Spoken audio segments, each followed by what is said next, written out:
Hey y'all, it's me again, your favorite. Well, this is gonna be a brief lesson because it's Juneteenth and I've got stuff to do today. Okay? So why Juneteenth is such a big deal down in the South?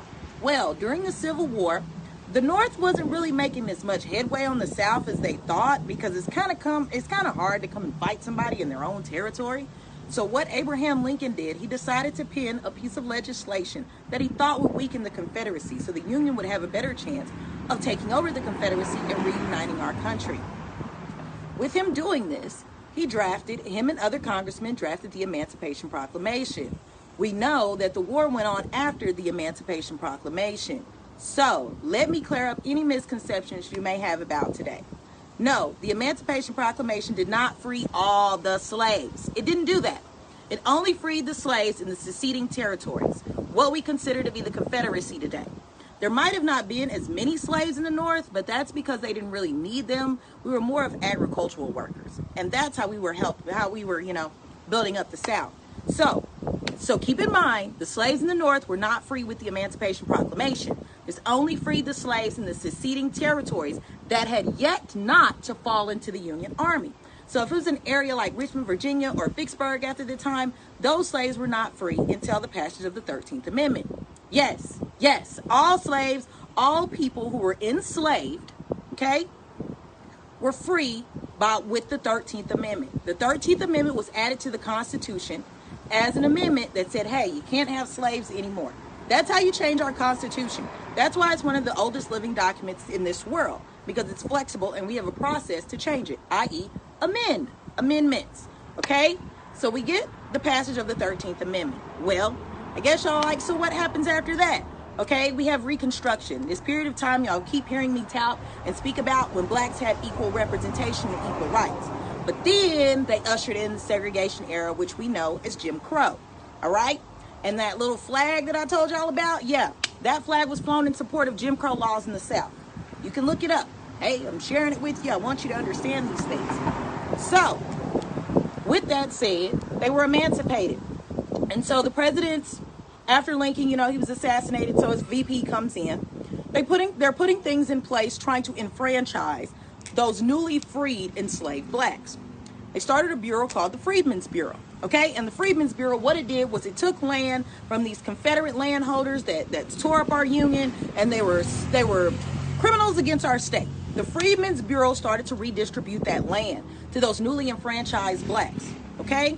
So everything was copacetic for a few years until we get Jackson in presidency, okay?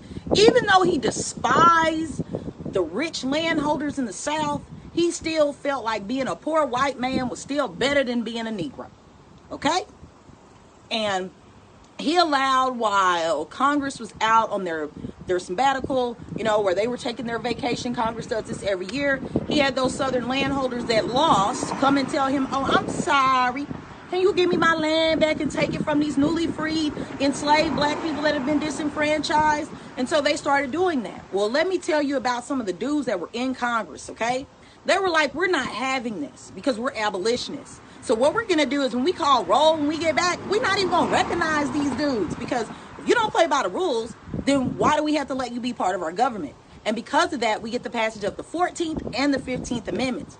Those are the ones that give us birthrights and the rights to vote. So think about it. When you say that our government is not representative of us, they literally had to pass 3 amendments so we could keep our newly given rights. Okay? So when you say your vote doesn't count, that's a slap in the face of everybody that fought for your freedoms. All right? When you vote, you get funds back to your community, even on down to your neighborhood, and that's how you get potholes and stuff fixed at your house. Okay? Another thing that y'all don't know about Juneteenth, and this also goes with the 14th of July. It used to be illegal for African Americans, black, Negroes, colored, whatever you want to call us, to ingest ice cream. Why, you ask? Because when you make the ice cream and you put the black vanilla in it for flavor, it still has a white color to it. And so they didn't want blacks to be seen eating something white. They were only allowed to eat it on the 4th of July. And this was after they were emancipated. So when you say you've never heard of this day and Donald Trump saying that he made it popular, all of us know about this day. In Fort Worth, where I'm from, they used to have the Juneteenth parade in Como. It was everything. We all knew about this day. Okay, it came 2 years later than it was supposed to, but it still came. And so what we're trying to get now is we want those same rights that were protected for us during Reconstruction. Okay? We don't want anybody to cower down and say, I'm sorry for slavery. Just correct your behavior now. Ask somebody you trust how to correct your behavior. You know, make a conscious effort to get to know somebody that's not your same ethnicity, that you might not have a lot of things in common with. Because if we get together, then we can all come together and figure this out together. Because we're all in this together. All right? Out of those 4 million freed slaves, we're now an even larger population. We've ascended to the highest office in this land, and we are responsible for some of the newest wealth and some of the greatest inventations that this country has ever seen. And all we want to do is be treated equally. Okay? So think about that. If somebody told you, hey, I got $1 million for you, but I'm not going to tell you when I'm going to give it to you. But you know that $1 million is your lifeblood. And sometimes being free, or just after they separated them, after freedom, people went looking for their family members. Why? Because it was okay to sell people off from their families.